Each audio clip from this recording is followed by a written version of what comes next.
rose-colored glasses. Oh, they just, and my thing was because I know I experienced trauma that I would impart that impartiality onto other people. That's the empath because you see the light. And so my main thing was like, well, I know. And I did that at an early age, which is why I allowed the abuse from my mom when I was a kid because I experienced her trauma. But people still should be held accountable for their actions, right? And so to me, it was like when somebody would do something, someone that I loved, not someone that was a stranger or not someone that I just met, but someone that, proved to be what I thought was a friend at the time, or someone in my family. That was a big one for me, was family.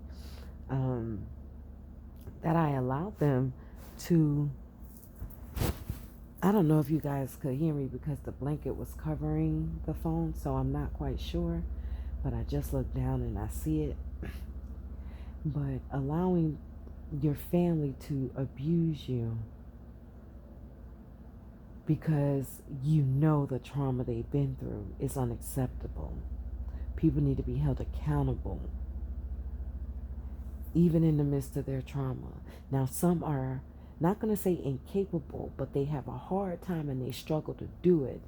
And so what you're asking them, if you're asking for people to be held accountable and they're having a hard time and difficult time doing it, is because they are struggling with themselves internally. And so what you're asking for at that moment, if you're in a relationship with them or if you're trying to build a relationship with them, may be difficult at best and impossible at worst, giving their mental state and emotional intelligence. And that is where your discernment comes in, okay? I said Namaste, Ashe, Mazel Tov a while ago, and I haven't done that in a long time. But whatever I said needed to be said. We have this, my loves. This is a journey. It's not a sprint. And I was trying to sprint through. But I've been able to do it my whole life. And so it came second nature to me. And I say second nature because that was not our nature initially. It was not. That's funny.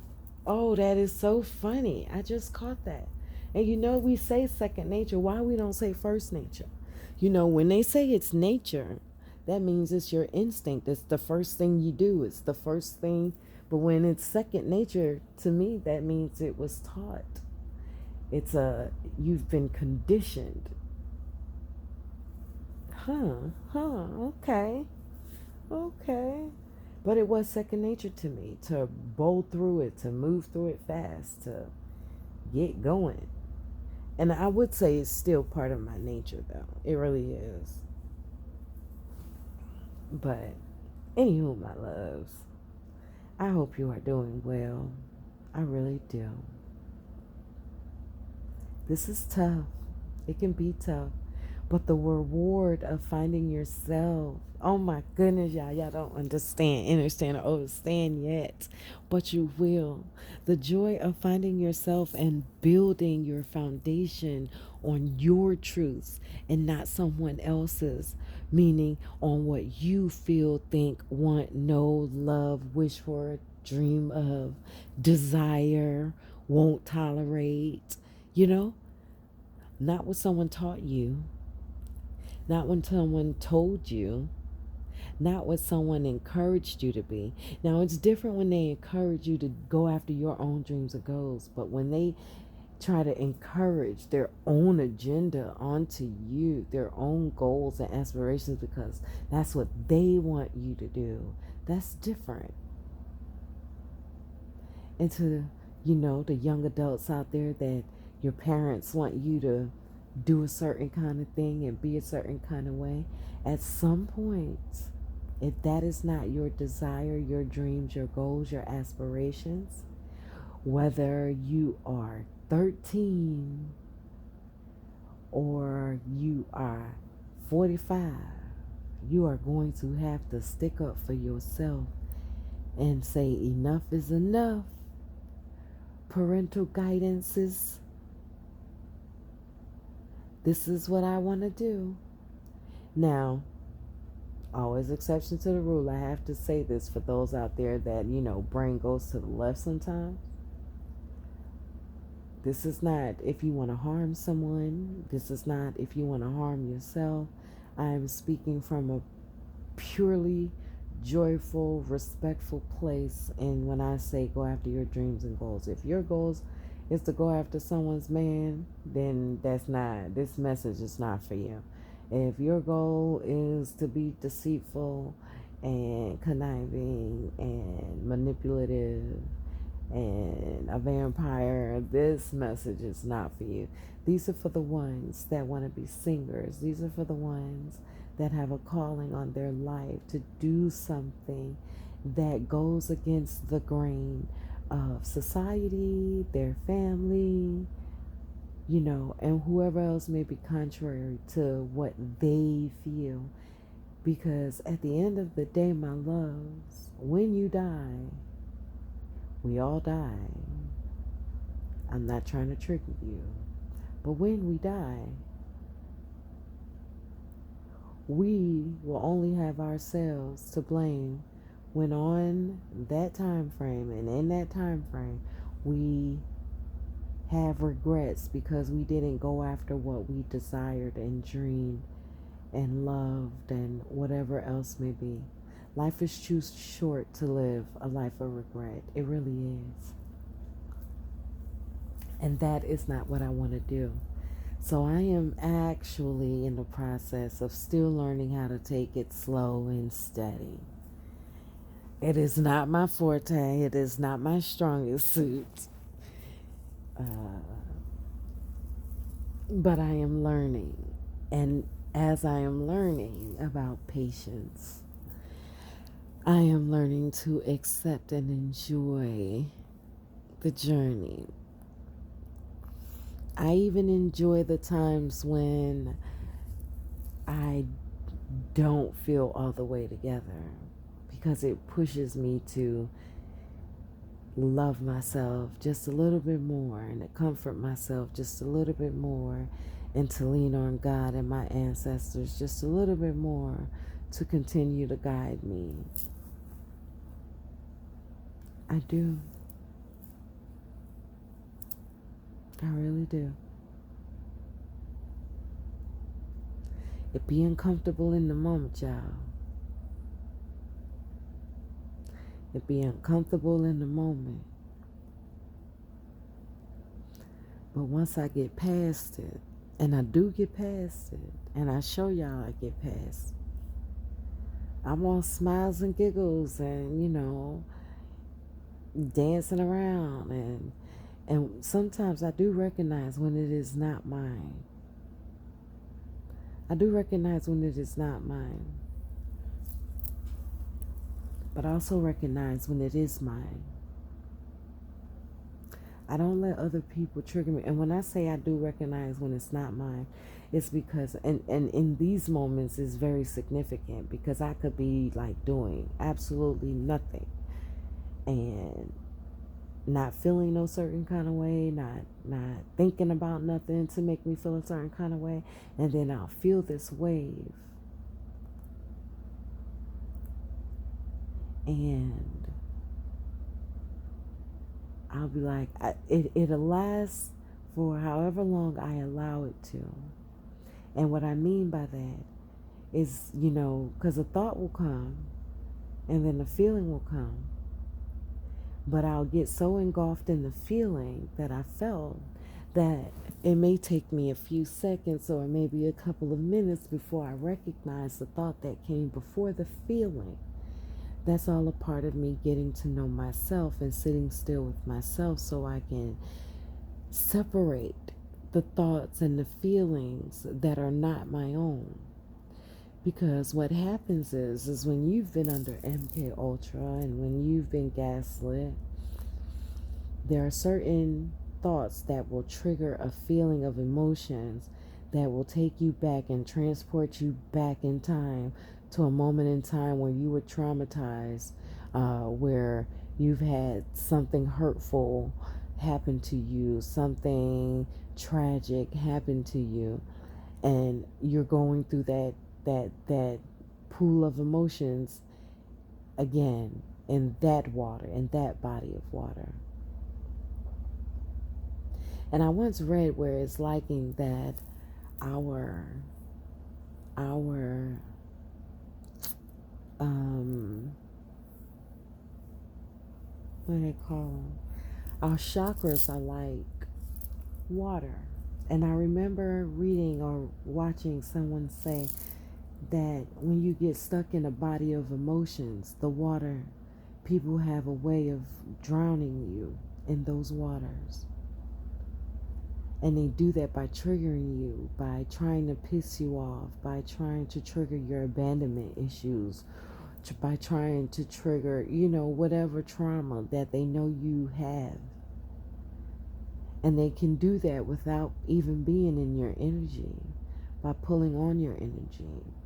And your thoughts are not always your own, because I can just be sitting here and I'm not doing anything. Or I could be reading and a thought will pop into my head about a person, and I'm like, what?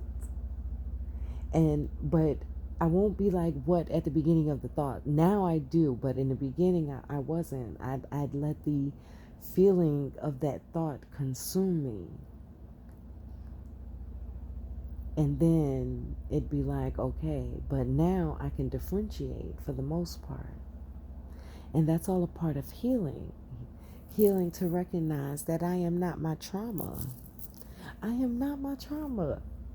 And for people who try and bring it up in me, you don't see it, but I'm giving you the finger. I'm actually not putting it up, but you get what I'm saying. Yeah. Don't let anybody trigger you. They want to trigger you. That's how they get your emotion. I remember someone calling me on the phone, and I won't mention any names because I already, talked about it. So no need to bring it up because it's all since past, and no need to give it any more energy than I gave it. But I remembered, and it was so outward, and I recognized it, but I didn't until he outwardly said it, like, all right, here we go. And that was his way of, like, when he said that, he felt like he got me riled up. I was pissed off by that, and I laughed and was like, well, no, you don't. But I'm always passionate, and I speak passionately. So I was speaking passionately, but when he said that, all right, here we go, I was like, I'm not doing this with you. I'm not going to do this. And no, here we not going. Because I'm already good. And I'm not going to let you bring me into your body of water. And that's exactly what this person tried to do. Because you were mad and because you were emotional. You wanted me to be mad and emotional too. But you didn't want me to voice my mad and emotionalness. If that's what I was. You didn't even want me to voice no emotions. You didn't even want me to voice an opinion. You wanted me to just listen to you. And what you were saying was inaccurate. And so therefore I could not just listen to you and not say nothing. So, but they will try and pull you into their body of anger. You be sitting in your room. You be just doing nothing. And someone will try and pull you into their situation. And I used to allow it so much. I made people's situation my situation all the time, not even sitting back looking to see what caused them to get in that situation. So sometimes we got to mind our own business and let God mind the business that pays. We don't get paid to mind other people's business. I mean, in certain situations, let me take that back. Let me rephrase that. We do, in a certain sense, because we're healers. But you gotta heal the people that want to be healed. Is how I'll say that. People that don't want to be healed and you trying to heal them is casting your juice to swine. That's basically what that means. But you got to take time to see the value in people too. Never judge a book by its cover. Never judge it. And that goes for me too. I remind myself of that because I can get caught up too. But the thing about it is that I go more now on vibration, on feeling. But it ain't for me to expose people. I just, bow out gracefully. I ain't got to be ugly. And I didn't think I was being ugly, how I blatantly and boldly told the truth about people to them. I could have, said it differently. Hindsight is always 20/20, but it's always a lesson. So you take that lesson and you apply it and allow it to be a blessing. So I don't have to hurt no one's feelings to get my point across. Basically what I'm saying. Because I was blatant. But I called it how I called it. It was what it is. But the way I said it was sometimes very cruel. It was the truth, but it was cruel. So let me give you an instance, just in case you're unsure of. Okay, so a common thing. People walk around with bad breath. Some know it. Some don't know it. And there is a way that you can say that to a person, especially if it's a significant other or something like that. You want to be mindful how you say it. You don't want to say it hurtful. And y'all know the way to say something like that to be hurtful. I don't even have to give no example of that. But I will give an example of how you can say it without being hurtful. You can actually say it with a gift basket. And don't be so blatant as to give a whole basket full of mouth products. Or you can actually have a conversation. Or you can ask them when the last time they've been to the dentist and start the conversation from there. Or you can just make you a dentist appointment. I did that. I wasn't even intentionally trying to do that. But when I did it, I influenced my man to go take better care of his teeth. And I know to this day he does it. Well, he wasn't my man now. He's not my man now, but he was then when I was in my 20s doing this. I was in my 20s changing lives.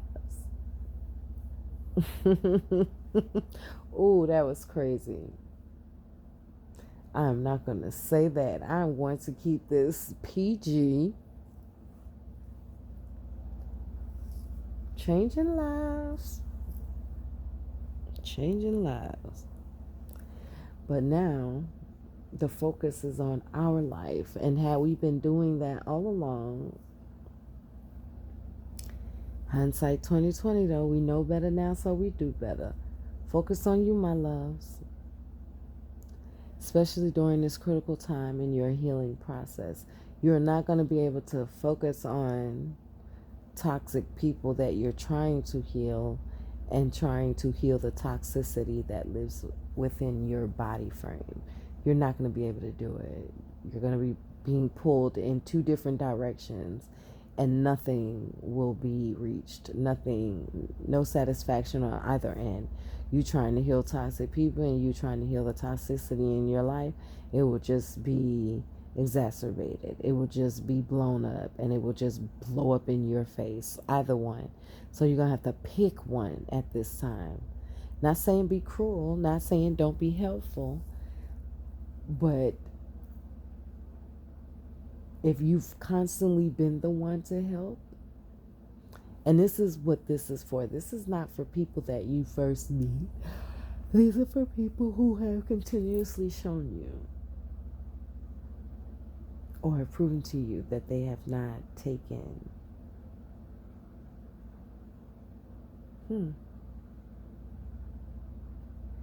that they have not taken your time, your efforts, your love, loyalty seriously, and they've not appreciated it. At some point you're going to have to see and be like, okay, Okay. And accept the situation for it is. And if it's not beneficial to your growth and to your mental, physical, emotional health and spiritual health, that is the utmost.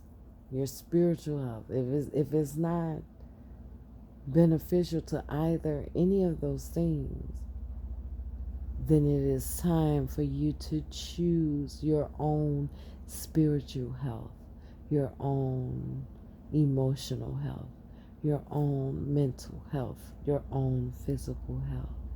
Okay? And it's no shame in that. No one is saying go out there and be me, me, me, me, me, me, me, me, me. No.